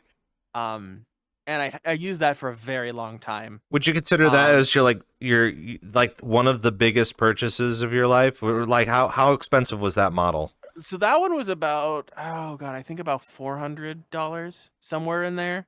So no, that was not the biggest. I'd say my current rig is the most expensive piece of anything I think I've ever bought. So I started on that. I played with that for a long time, and I ended up buying an FLX6 used from Guitar Center for about think 600 or 800. I can't remember off the top of my head. It was pretty beat up. It worked, but it worked. That lasted me for a long time. And then last year, I ended up buying the DDJ XZ, which is basically it's the same as two CDJ 2000s with an A9 mixer in the middle, but it's all one piece. So it's basically the same as what I would be playing on a big stage. And actually, a lot of smaller clubs will use that with two CDJs on the side because that's kind of the cheaper option than buying four CDJs and the mixer and all the who's and what's it's. So and that in and of itself was probably the most expensive thing I think I've ever bought in my entire life. So and that is what is the future plan? I feel like I kind of know, and it's a very expensive future plan, but I think the future plan would be, I would probably, if I were to ever buy anything more, it'd probably be two CDJs and just use the XZ in the center. Unless it breaks and dies, then maybe. But I there's no need for me to be buying. At this point, there's no need for me to be buying. Giant two more four CDJs and the mixer in the middle. It's just you don't need that. right. I would say the only reason I bought the XZ was because it's going to be extremely easy for me to transfer from that to CDJs on an actual stage. But if you're an at-home DJ and you're just starting out and you're just wanting to learn, or you're in the middle of your career or however you want to call it, and you're just playing on Twitch, the FLX6 or the FLX10 are going to be perfect for you. You don't need anything more than that. If you're never leaving the bedroom or never leaving the VR chat scene or you're never leaving the Twitch DJ, section or whatever, you don't need anything fancier than that. You can get away with you can do everything on an FLX10 that you can on a CDJ. For the most part, it's different positions and buttons and stuff like that. But in the grand scheme of things, you don't need a $4,000, $5,000, $8,000 piece of equipment to play music in VRChat. So you think that the weekend warriors, that have the like the the FLX 400 or the FX4, like FLX4, yeah. Do you think that's pretty okay? It's a fine piece of equipment. If that's all you can afford and that's where you want to start off, use it till it's broken. Don't break it, but you know what I mean. Use it till it passes your skill. Till you don't just buy the biggest, fanciest piece of equipment that you could possibly imagine, because you don't really need it. You want it, but you don't need it. And you can put that money towards buying your music or buying more tracks or buying this or buying that, upgrading. If you're streaming live on Twitch, for instance, and you're not in VR and you want to, you don't need to buy the giant CDJs. Have an FLX6 or an FLX4 or whatever you have that. Spend the extra money you would have spent on a CDJ. Put that onto some lights behind you or a green screen or whatever other peripherals that will upgrade your performance. Because in the grand scheme of things, if your webcam sucks, but your music is great, people are going to be there listening. But if your music is crap and your camera is, the finest quality, but they can't hear the music or can't hear you, nobody's going to stick around. That makes sense. These are kind of the facts, really. I mean, I feel like a lot of the people in the community, a lot of people are interested in learning VR DJing, but I feel like they are kind of looking at it as if it was a popular thing to do. And while it is a popular thing to do, there is some skill involved, and there's some business tactics involved as well. But a lot of people think that, yes, you buy a console, you could just plug it in and it just works. Like the whole meme of, what do the buttons do? What do the knobs do? Do DJs actually do anything? They do. And DJs actually even do. Yeah, and you got to spend a lot of your downtime kind of mixing in your room, having a party for yourself. But these are kind of the questions that we need answered. Here's another hot take. Oh, what software? Oh God. Yeah. That is and for someone, because I would assume you use Serato right now. You've just been saying Serato. No, I use Rekordbox. You use Rekordbox. Actually. Okay. So what do you think about the virtual DJ people? Whatever works with your hardware. That's a good answer. That's a safe answer. Whatever works with your address. Of course, it's a safe answer. No, let me add my addendum here. Okay. So if you are getting ready to perform live, if your goal is to start playing on a live show in a club in any performance of live, Rekordbox is your friend. You can use Visual DJ if that's all you can afford, fine. But remember, when you are performing live, 99% of the time, if not more than 99%, you're going to be working on Pioneer hardware. It is the industry standard. No matter how much we all hate that it's industry standard, it is industry standard. You have to have Rekordbox and be able to use Rekordbox. Your music has to be formatted through Rekordbox to work on club gear. So if that's your goal, then figure out how to either afford Rekordbox or buy a deck that allows you to use Rekordbox to the full extent, because I know they have there's a lot of the controllers that when you plug it into Rekordbox you can use everything, or the majority of everything. But if you're at home and you have a Rain 6 and you're working on a virtual DJ, who cares what program you're using as long as the music sounds good, Honestly. If you're spinning on Serato Lite, maybe don't show that you're spinning on Serato Lite on your stream. True. Because people are probably going to judge you. But, but that's entirely up to you. If that's all you can afford, if you're broke and you only can make enough just to make ends meet, and you can only afford the free programs, that's perfectly fine. Yeah. As long as you play music and have fun. Of course, it always starts as a hobby until you make it into a career, kind of just like how, exactly. like streamers, it's like nobody wants to be a full-time Exactly. streamer, but as soon as you do it, you're like, oh, this is a job now, and I'm God, making this money. Is a job now. I got to do a lot of work with it. But the fun has become work. God damn it. It pays, though. I mean, at the end of the day, it could pay. I mean, if it pays the bills, that's the important part, I guess. Absolutely. We're doing a live here on VRCDJLIVE with Ambrosia, and of course, we do have a question in the chat, so that's kind of very exciting. A lot of people have questions. If they have questions, you got just chime in. It's a free show. It's a live show. We're free to do a live show. But we had a question here saying, speaking of music, again, a very hot topic to talk about. Oh boy. Speaking of music, where do you primarily get your music from? I primarily get my music from Beatport and SoundCloud. Yeah, that's the main thing. I think every VR DJ has heard about people who, rip music off of YouTube or off of SoundCloud or whatever. And, if you're a hobby DJ, you shouldn't, but is it okay? Yeah, everybody does it. Everybody's done it. I'd be willing to bet almost everybody has ripped a track or two, or but try to make the effort to purchase your music at some point. Support your artists. They don't make the music for free, and we all know we're getting screwed over by Spotify and all the other streaming platforms to make. We don't get enough money. We don't pennies on a play, less than.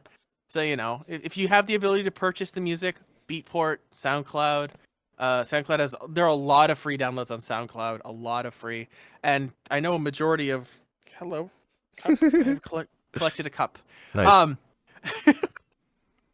And if you're able to message a lot of the producers that put their stuff on SoundCloud, if it pops up, you could always message them and be like, hey, I want to play this in my set. Can I download this, or let them know that, hey, it's possible for me to download this, or whatever the case is. But that's the main place. Do you find a lot of people use Beatport way too much during their sets and understanding what the popular music is? I'd say. I think the downside of the ease of using Beatport, whether you're streaming from Beatport or actually purchasing the music from Beatport, is I think a lot of people, they'll go into Beatport on their Rekordbox or Serato. They'll connect their Beatport and they'll find a playlist of top 40 techno tracks, and then they'll start mixing those, and they'll go end to end, and that's fine. That works. If that's all you know how to do it. But that's not, you're not putting on a performance at that point. You're just playlisting. And if you're just playlisting, you might as well just turn on Spotify and hit play. Like, do your research, crate dig, find the music, find how it flows together and mixes together. That's what it is. That's what it's like. That's what it means to be a DJ. Is you're taking tracks and blending them together into an entirely new thing. Use your deck like an instrument. Yes, it's dials and knobs and faders and buttons. It's not strings and a pick or a flute or whatever, but it's still an instrument. you can still use it as an instrument and play it like an instrument. The guitar sounds in the song of G or the key of G, but Exactly. it's just the note of G. But that's still a song, I guess. But yeah, Yeah, exactly. questions keep coming in now on the chat. What is your mindset when you start making a set, and how do you go about finding your doubles and transitions for making a set? Oh. Well, I'm gonna tell you, y'all, and y'all are probably gonna hate this. I always start my sets whenever I'm building a new set. I ask someone to pick a number between 1 and 12, or I roll a d12. And that's where I start. So if I roll a 5, I will go into my library and I'll find a track that's in Camelot key, which is, there's a circle of fifths, which is where all of the chords and keys that songs are made in, they all flow properly and well, and they're in what's called in key. There's a version of it called the Camelot key, which is directly related to it, but it makes it easier. So instead of, so your C sharp goes into D flat, which then goes into E, it's a nightmare. Some people are good at that. I'm not, but there's a thing called the Camelot key, which is 1 through 12, A through B. And if you're gonna be in key, you go from 12 to 1, 12A to 1A, or 1A to 2A. Sometimes you can go directly across, so from 3A you can go to 9A. Think of it like a clock. So I always start there. So I'll roll a dice, I'll find out what number I'm starting, and then I will pick tracks that flow into each other. Whenever I'm building a set, it's not just the key that I focus on. It's the flow of the track, because especially with hardstyle, something that's in 6A and another track that's in 6A are very different vibes. Something's very bouncy and very high energy, and another track is very gritty and dark and angry. And so you might be able to meld those together. But a lot of times I always try to find, whenever I'm building a set, I always think of my set as a giant sine wave. I'm going to build up, I'm going to bring them down. I'm going to build them up, and I'm going to bring them down. Just like you would with a song. You have the intro, you have the build up, you have the drop, which blasts you with the energy, drops the tension, and then you build it back up. So I try to do that the same thing with my sets. Is I build you up, I'm going to blast your face with the hardest stuff you can find, and I'm going to drop you back down and give you a breather. And I know a lot of DJs have a hard time understanding that. Is everybody loves the drop. Everybody loves the drop. But nobody can listen to the drop for an hour long. You get tired, your ears get tired, your body gets tired, you don't have the energy.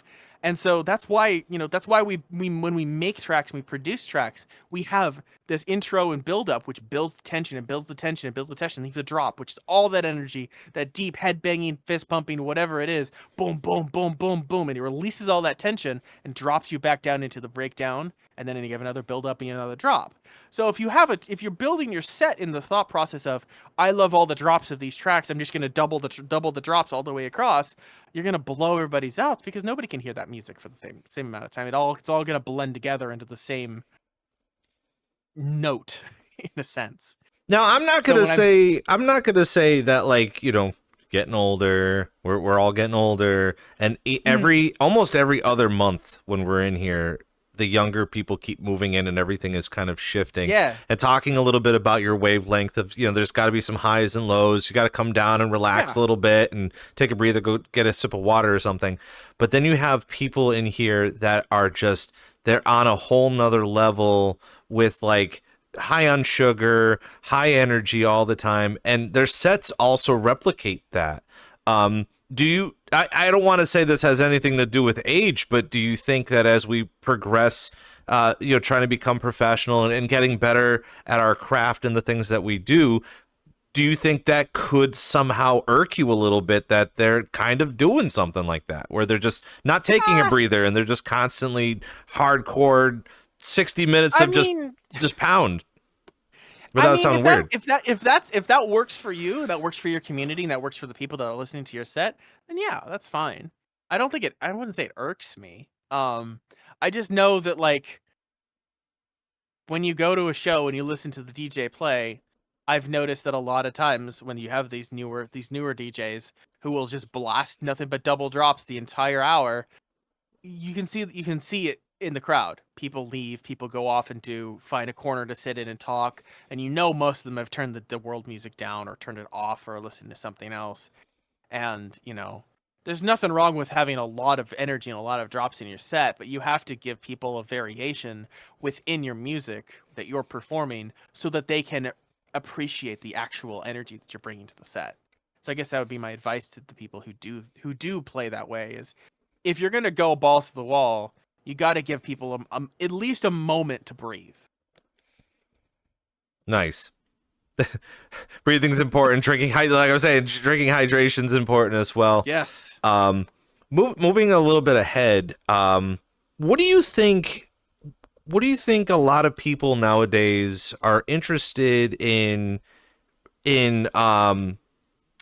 how club worlds are created? Do you think that people are actively looking for a specific style of club experience?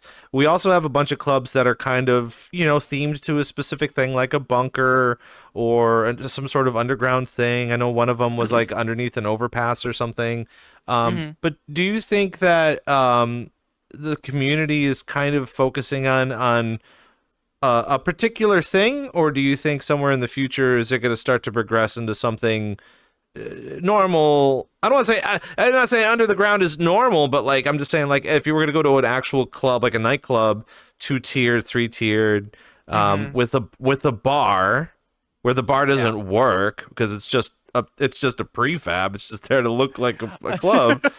And so I guess we'll just start with that of like, where do you think a lot of the community is looking for the latest greatest in a club styling?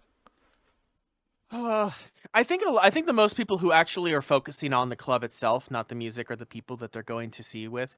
I know that a lot of them, they want to see, they like a lot of times they like the shaders, they like the screen shaders, they like the effects, they like the lasers, they like the lights, they like the visuals. I can't really speak to that in the sense of I think as long as the venue fits and looks good, it works for me. I know for me as a DJ, one of the things that drive me nuts about with the club worlds that I've played at, is I don't want to be up on a pedestal above everybody. Like, I understand you got to separate the DJ, and I want to be separated from the crowd because there has to be that separation, minus, the boiler room style worlds, which are absolutely a whole different can of worms. I wish more club worlds did more, like, specifically boiler room where you are up and close with the DJ. The DJ is in the center of the room. There's no gates, there's no blocking. Everybody's just there vibing with the DJ. But even in some, and I'm gonna get on a tangent with this. Even in some of the club worlds that have done this boiler room style worlds, they'll either put a big barrier between the DJ and the crowd, and then everybody separates, or even in the times that there's no barrier between the DJ and the decks and the crowd. A lot of times the crowd, they're all sitting on the edge of the room talking in their little groups. So I don't know, but I guess the biggest thing that irks me the most, and there are several worlds that have done this, where you have the dance floor, which is really, really cool. And then you have the DJ who's up on this giant platform, like, 3 avatars tall up above. And I can barely hear to begin with when I'm DJing the crowd itself, because that's just how VR works. And then you put the DJ now, 6 feet up in the air. I don't get to read the crowd. I don't get to see the people. I don't get to hear the, holy crap, that was so good. You don't get to hear all of that. So I guess that's my biggest, would be, I guess, advice for club world creators is, don't put your DJs up on a pedestal. We already have so little people that can fit into a world to begin with. Bring them down, put them in front of the crowd, Let's bring back the idea of the boiler room too, because honest opinion, I feel like that hasn't been brought up enough, and I feel like it is starting to become kind of a not of a niche thing, but just a hot trending thing that's going on right now, where we get an opportunity as DJs to be in the middle of the room. People are playing in the round, and I don't even want to even mention the fact that Linkin Park is going back on tour. Their right? set for their world tour right now is exactly what we saw when they did their premiere on YouTube. Is the whole thing is going to be in the round. So for them as a rock group to perform for a whole people in the round, and it's kind of being a popular thing. Kind Kanye West did it. I believe Justin Timberlake did it recently this year. The 360. You know, Kendrick Lamar kind of had like a runway thing, but it was still in the round when he was doing his thing recently. So feeding into that concept of a boiler room, especially in VRChat. I mean, it does look very cool in VRChat, but moving forward, and gosh, I don't want to get bit by this and say this out loud, but when and if someone screws up that process, is it going to ruin that concept? I don't know. I think it's hard to put a finger on that. You know, the whole point of the boiler room DJ set, the whole point of it is it's extremely intimate between the DJ and the crowd. And there's usually very little space, if any, between the DJ and the crowd around them. And so there is intimacy. There's that intimacy, and there's also that level of when you are at a boiler room show and you are the person who is right next to the DJ, it is your job and your responsibility not to touch anything on that deck. Because if you do, you're getting yeeted out of there and never brought back. But even thinking about it like on a VR chat term, because like it's not as simple as to just be able to kick somebody unless you have some moderation in the instance. Right. But you do, again, like even as you were saying when you were first coming in here looking at your avatars and you had some kids that you were interacting with, there's still a bunch of kids that are even coming in here that are looking into the VRC DJ scene and want to be a part of it, but they have zero etiquette when it comes to coming to clubs or learning about that. And I don't want to say that kind of ruins the experience, but I don't want to say that out loud to jinx the whole thing, but yeah, no, I think it could. I think it can. I mean, there's always going to be that. There's always going to be that concern or that struggle or that risk of, you know, all it takes is one person who has a bad background and has done some dumb stuff that's going to bring a whole new problem ahead, you know. But if the past several years of VR chat is proof of anything, is that if we as a community can go through all of the drama, all of the problems, whether it's, you know, somebody has a crappy, you know, annoying live stream bomb that they want to drop, or there's some drama between different club owners, or there's this or that. It's VR chat. It's the internet. There's always going to be drama. There's always going to be problems. And if the VR chat community is tantamount to any of it, we can overcome, we can get through it. We may stumble every so often, but we're still here. We're still kicking. We're still, you know, vibing and partying every week. More shows every week than I've ever seen. So almost every day. Almost every day is a show in VR, at least, if multiple even. So, like, you know, if the action of one person or one small group of people, whether they're 16-year-olds who don't know what they're doing or they're adults who are just absolute knuckleheads, if their actions can destroy an entire community, an entire group of how many thousands of people that are raving and partying and doing all of this stuff, if they have that much power, then what are we doing to begin with? If they have that much power, then we shouldn't have this place to begin with. If we can let one small group destroy everything that we have and love. Absolutely. And getting back onto the topic about boiler rooms, do you think that we're going to be seeing a lot more of those types of worlds in VR, or are we going to continue to stay the same kind of template of just a clubby kind of environment? I hope so. It's an amazing experience. It's a fun environment to play at. I hope so. But I really don't know. VR chat is such a very different animal from anything else. You know, when you go to a normal rave, everybody shows up at, you know, most people kind of trickle in at the very beginning and they stay till the very end. And no matter what, maybe that's because they paid for their ticket. Usually, you know, they're not going to show up early and leave halfway through in most cases. And VR chat's very much the opposite. People show up very early in the beginning, and usually because they drink too much or whatever, they pass out or they go to their home world and log off for the night. You know, and so by the end of the night, everybody's dead tired, nobody's around. So it's kind of funny, but you know, I think I would hope that we do see some more boiler room worlds out there and boiler room, you know, in clubs that do this and do it right. Because it's really, the whole concept isn't about sticking the DJ in the center of the room. It's about having that close intimacy between the DJ and the event goers and having that connection within the music. And yeah, that's a big part of it. So this is a very funny transition. I know I was going to talk to you about this very hot topic that I saw up on Twitter legit this morning. And this does concern Boiler Room, but there is a new thing called F2F. Have you heard of it? I have not. Okay. Have you heard of B2B?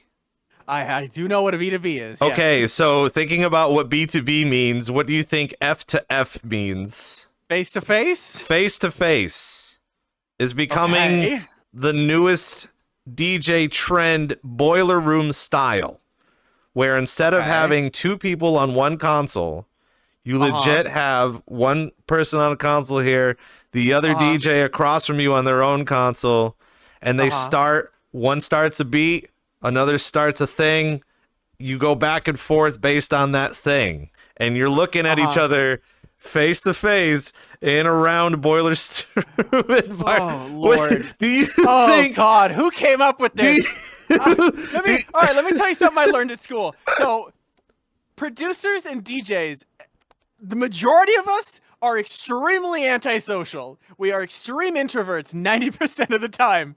So you're gonna put two. Came up with this? Like, I mean, it's even like Boiler Room style. You get that one dude in the back. He's like, yeah, and then there's another guy across the way. He's like, yeah. He's just.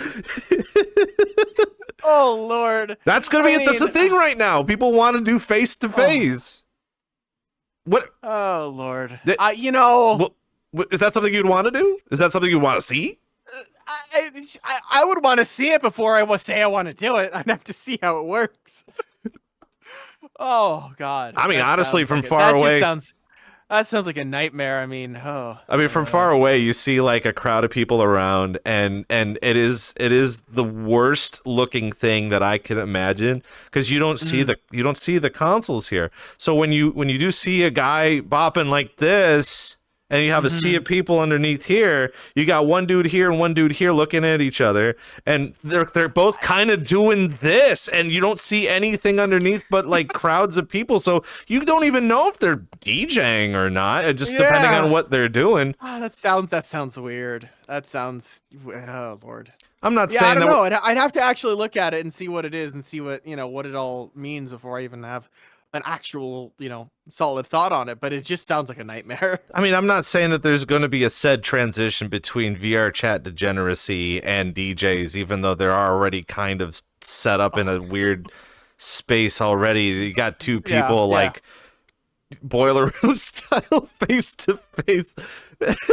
Oh gosh. I mean, minus the technological aspect of trying to get that to work. Honestly.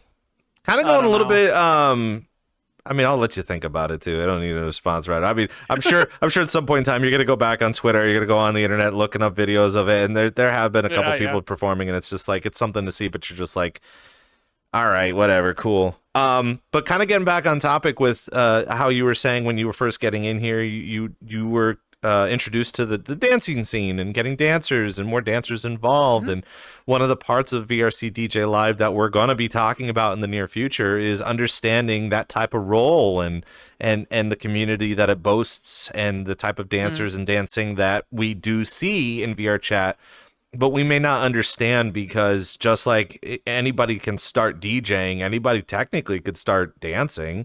How do you think dancers might evolve or try to learn from said Boiler Room instances, because there really aren't dancers in that type of a setting? Yeah, in that type of venue, there's really not room for dancers. So I mean, unless you have the dancers who are just in the crowd, or just happen to be right next to the DJ, you have your little tiny little safe space right in front of the decks, maybe, but they don't really mesh well. So like, you're not going to really have a dancing group like, any of those, dancers that are in the different groups in a Boiler Room setting. But I mean, yeah, it's just no room. How do you, in the sense of, how do you, so, yeah. How do you feel like most dancers are going to evolve around like using particles or because they do have accessories with their types of avatars and dancing, but with Yeah, yeah. certain requirements, it does make it a little bit more difficult to come in on a medium setting while trying to perform. You know, what do you think dancers are So, doing to combat that? well, so I know a lot of places, like I'll use Schism for instance. So we have a poor better policy at Schism because we have a lot of people and it's a very heavy world. So our dancers, when they are in the world, while they are not dancing, we ask them to stay in there in a poorer better version of their avatar. But when they're up on the stage and they're doing their 15 minutes in the spotlight, for instance, or they're doing their performance with the music, they are perfectly allowed to have very poor, all the particles, obviously we hope that they have enough forethought to not make it, 20 million polys and 15,000 lights and, you're going to crash the whole world. So, we're under the understanding that they're not doing that. So they're just there to show the particles, whether it's particle balls or lights or swords or fans or whatever it is, that's part of their show. They're allowed to have that up on stage. Same with any DJ that plays up on stage. And I know a lot of clubs that still are doing the poor better restrictions, they'll have that same response. Is, yeah, if you're the DJ and you're up on stage, you're fine, just as long as while you're off stage and you're not performing, you're in poor better. And I know a lot of places do that. But I've also noticed that a lot of clubs nowadays they're not having that poor better requirement anymore. A lot of places are turning off from it because it's just, we've learned a lot more of what affects performance. So as long as, somebody's not coming in with a crazy hard avatar, You think that just doesn't affect has? everybody. You think it has something to do with the fact that you can? I mean, we've always had safety settings, but do you feel like a lot Right. of the time people are using those safety settings more? I mean, when I'm in a club, I have to have the safety settings on. I can't afford it, especially if I'm going to be playing, because if I lag out while I'm DJing, there goes the show. So I always have safety settings on, and I've got my little bubble around me at a certain point to keep far people out. And it's not that I don't want to see people, and I don't personally don't like seeing diamonds or robots in the world, but there's a limit to the technology that we have. My computer is only so strong; it can only render so much. And so I have to focus on that, not lagging, all of that. But I don't know. Yeah, we're sitting in with Ambrosia here on VRCDJ Live, and we do see, I do see you have another question here in the chat. But before we get to it, of course, we are kind of got about like 20 more minutes left of the show. This has just been flying by. Per usual, it's always a very fun time to sit here and talk about DJ stuff. But if you have any questions about DJing, about dancing, and I mean, we might talk a little bit about Final Fantasy stuff tonight, but we're kind of running out of time. We could always come back and talk about it some other time too. Of course. But before we get to your question, though, I kind of want to know, and I feel like a lot of people want to know too, what types of popular accessories have you seen dancers use that you enjoy, even as a DJ? Yeah, I mean, I always love a good light ball. I always love finger trails. I have finger trails on my Avi, even when I DJ. It's just a cool concept, the whole trail coming off your hands, especially if you're good at like that. Because I mean, like in raves, you have people who are really good with fans. They have the yo-yo or the ball, or they'll have the glovers. Let me tell you, if you've ever been at a rave and you've had somebody who's really good at gloving and they do a light show in your face and you're fucked off your ass, pardon my French, there's nothing like it. You are lost in a world of color. It is a fantastic event, or a fantastic thing to do and be a part of. So, people who can do those things and have the fluidity of it, and whether they're dancing with fans or balls or whatever, it's just beautiful to me. I danced as a little kid. I danced a lot of ballet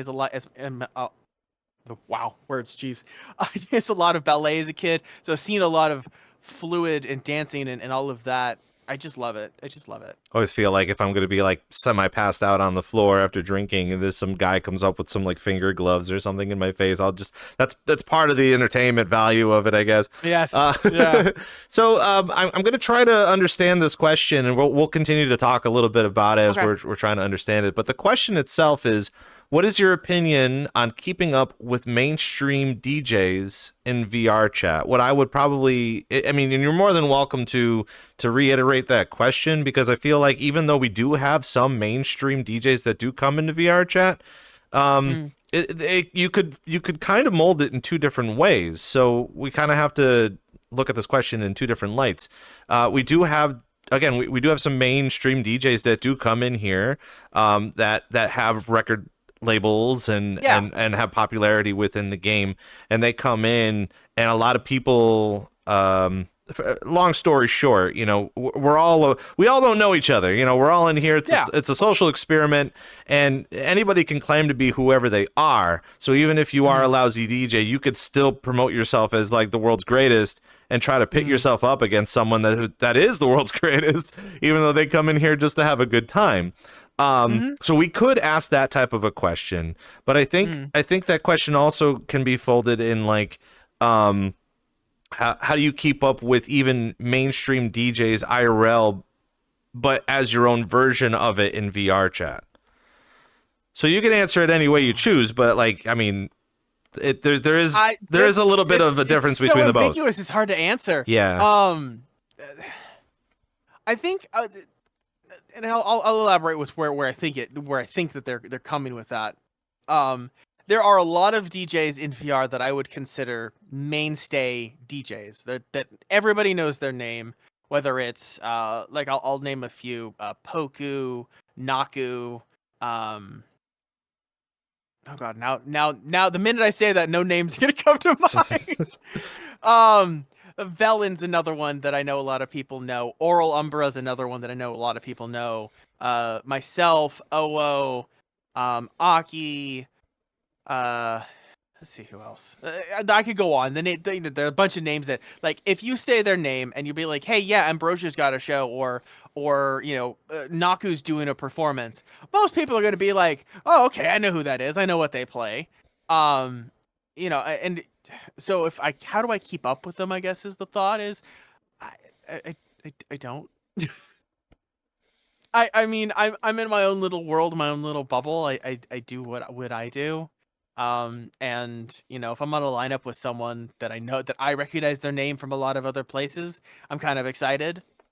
But I'm really bad at keeping up with all the main names in VR. I guess what you're trying to say, like, you like to keep busy, and while you're busy, that's part of, the role that you're playing as a mainstay DJ, where that as much as you want to support your friends, you really have to find the time to do that.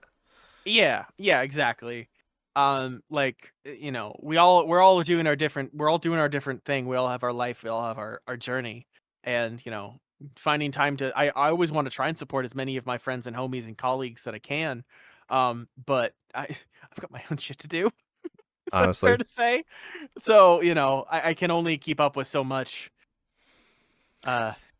I mean, it's a good transition now to kind of get a good idea of how you're transitioning from doing hobby stuff in VR chat, because I don't want to say that just DJing in here is hobby, but when you're doing it just for exposure and not getting paid for it, it's kind of it. You're just doing it as a hobby. Still a hobby. Yeah. So talk to us a little bit about the transition that you had to do between coming in here performing to, having a manager, being able to go on tour, doing all these IRL experiences, even cross promotion with the music that you make and you put on Spotify. Yeah.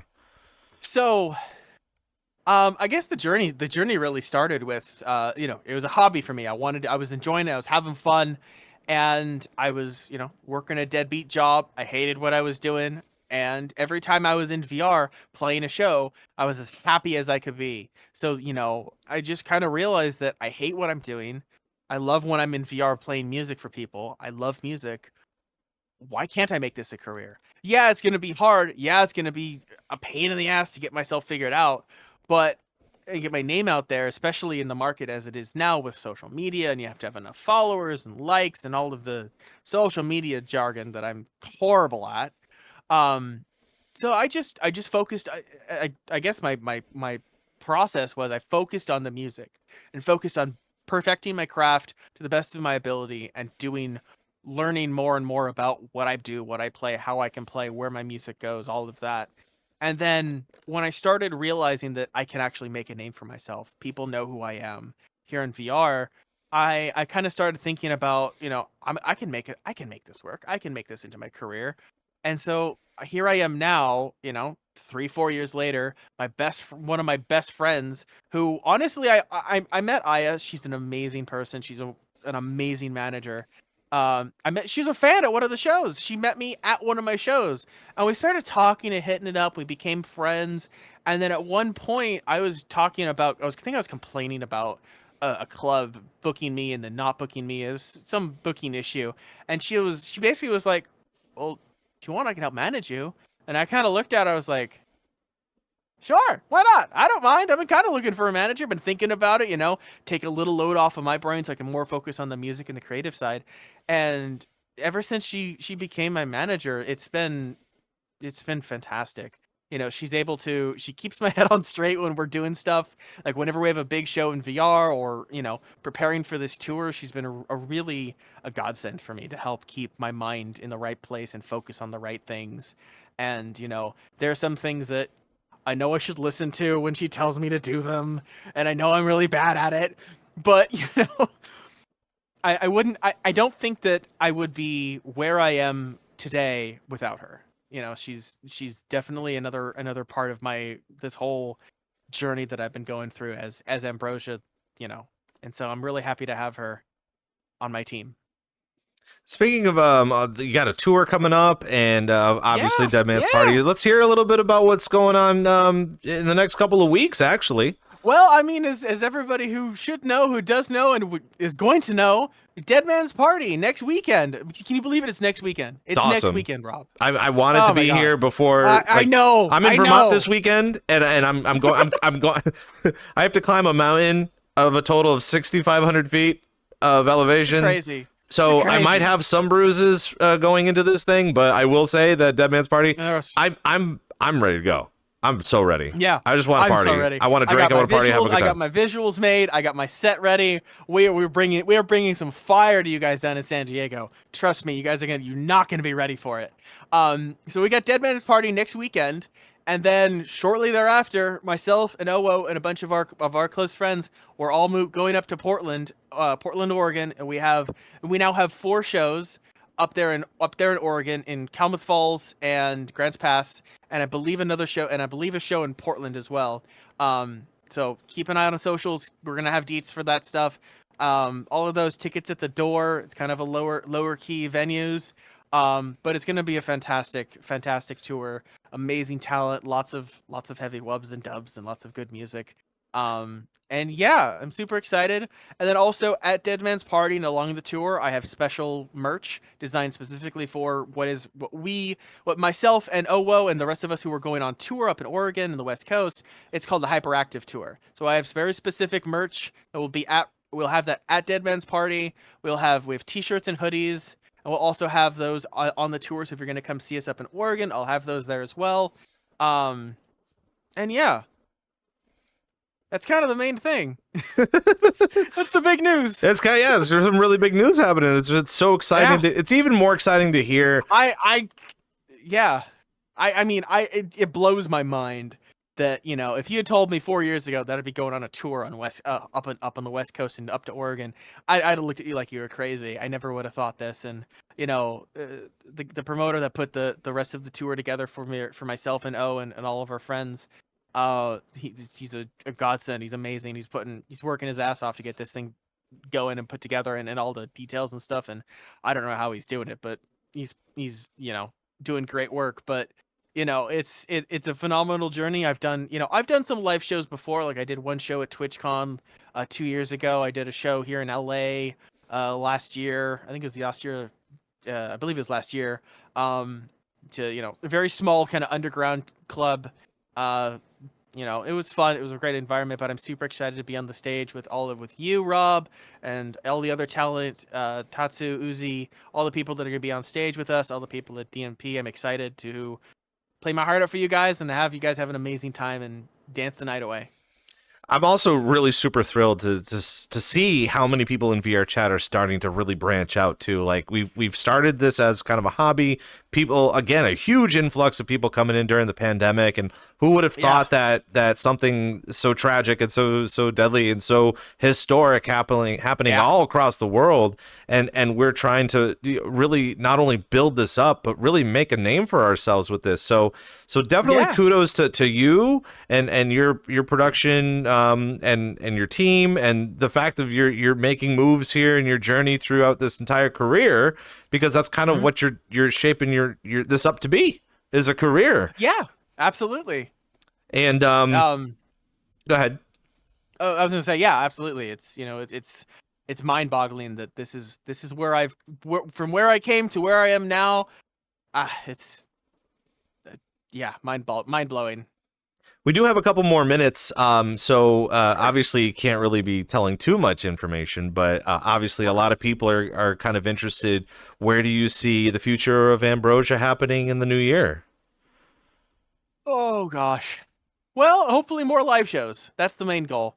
I'm hoping that, here in LA, it's really hard to get your name out there because everybody and their dog is a DJ. Everybody and their dog is a producer. So I'm hoping that being able to branch out into Portland and maybe into Vegas or, Arizona, some of the other West Coast states, I'm able to get my name out there and do some more live shows here in LA, hopefully. And other shows elsewhere is the main goal, I guess. Again, have you been eyeballing any? Because I know you wanted to do some big festivals. Have you been eyeballing any big festivals? Well, I mean, my two big dreams are to play Wasteland Stage at EDC and then to play at DEF CON. Those are my two main dream goals. I hope within the next few years I'm able to at least cover one of them. But we'll see how that works. I got a lot of work to do to get there. A lot of connections I got to make to get there. But anything can happen. As I always say, never stop chasing your dreams, because God, I never would have been here if I didn't. So make sure you have a good crack team that will help you chase your dreams too, because yes. if you don't have enough people to help you with it, it's kind of a struggle when you're doing it all yourself. No doubt. It's a struggle when you're doing it alone, and finding a good team is amazing. And my partner Owo and Aya, we're a great team. We're both working. All three of us are working our butts off to make this a thing. So for all of us. I try to make these questions as anonymous as I possibly can, unless it's really particular. But one of the questions was, what is the typical amount of treats do you feed your cat? Oh gosh. So I have a cat. His name is Dahi. He's an orange gremlin. I love him to death. The typical amount of treats. Oh Lord, I'm being called out now. Too many, I'm sure. Is it a fat cat? You have a fat cat? He's not fat. But he is chunky. There are levels to chunkness. I agree. I do consider myself chunky, not fat. He is not round, but he is chunk. Okay. I mean, listen, you can wake up and have an Oreo from time to time, and that's perfectly okay. One of the main questions I really love to ask people, just to pick their brain a little bit, and I know we didn't get into Final Fantasy as well, but if you have an answer to this as well, that'd be fantastic. I and everybody else would like to know, who are your three favorite DJs to watch in VRChat? Oh gosh. 3 favorite DJs. I would say Owo, but I feel like that's kind of a given, as he's my partner. So we'll put him on in a side category of, obviously he'll be the plus one, right? He'll be the plus one. But other than my mans, I would have to say Naku is definitely one. These are not any particular level or order, but Naku is definitely one that I love watching him play. Velen would be another one. I love listening to Velen. His mid-tempo and his other genres are just on a whole nother level. And then, honestly, I'd have to say Oral Umbra is another one that I've always enjoyed going to his shows and seeing him play. He's a phenomenal DJ. He's making great strides in the community and in IRL as well. And I wish all of them the best of luck in their future endeavors. And it's a tough world. It's a tough game to get out there, and I hope them the best of making it where they can make it. Do you think that there'll be a slight amount of gatekeeping as far as popular DJs are concerned in this game? Oh, absolutely. Absolutely. I mean, I mean, absolutely. it's difficult because Naku does get around and he has gained his successes, but absolutely. he's also a very hard guy to pin down too because of how busy he is. Yeah, I mean, a lot of us have, we're very busy. We're doing our own IRL stuff. We're doing whatever our lives jobs are, whatever. But I think, I guess my tip for a lot of the bigger names out there is remember that we all were once the new person who just picked up a DJ deck and put on a headset and messed around with a couple of homies. Don't forget the little guy, I guess. There you go. And before we get going, feel free to where can we find your work and where can we find you on the internet? Well, obviously my Twitter is Ambrosia. Is it VRXR? I can never remember. Lord.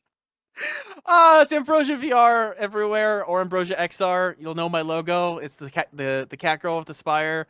On Spotify, we've got Spotify, Apple Music, Pandora, all the local places.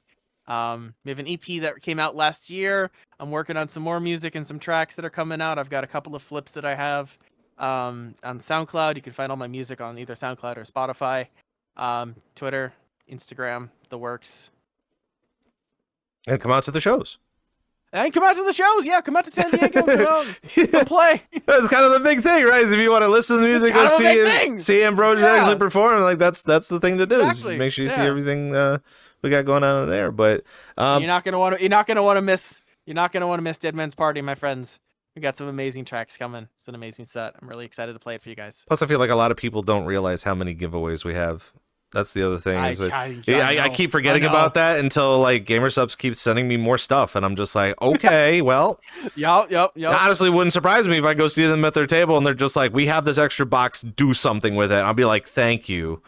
Thank you. I totally need more stuff to give away. We're gonna be throwing shaker cups in the crowd. If you can catch it, it's yours. If you complain about leaving with too much stuff, that's on you. I'm sorry. But that's your fault. Yeah. So Ambrosia, thank you for coming on the show and hanging out with us. And me, Rob. I'd absolutely love to have you back at another time. And for everybody I'd love to. In the Twitch verse, thank you guys for stopping by for another installation of VRCDJ Live. Of course, we're gonna have some highlights and some the replay up on YouTube. Hopefully, maybe a little after I die on the mountain. That's something that'd be a good idea. Yeah, I mean, me being in Vermont. Yeah. It's nice, but at the same don't time, go dying on the mountain. Staying at a hotel and whatever. But so thank you all for coming by. Just want to give you all a heads up that we are going to be kickstarting kind of like the premiere first episode of VRCDJ Live towards the end of the month. Obviously, there will be a slight divot away because I do have another performance in Huntsville, Alabama at the beginning of October. So obviously that's going to hinder us from doing stuff on a Thursday night. But we are going to be kicking off one of our first official episodes of VRCDJ Live towards the week after TwitchCon. So feel free to join us for that. And guys, thank you so much. And please, subscribe to YouTube. Go to Twitter. The follow-ups on this platform. Smash that like button. We're not affiliate Destroy yet. Destroy that subscribe. Who wants a VRC emote? There's none made. But any of that helps support the streams, of course. But guys, thank you all for coming by. And we'll see you next time. Bye-bye. Bye, guys.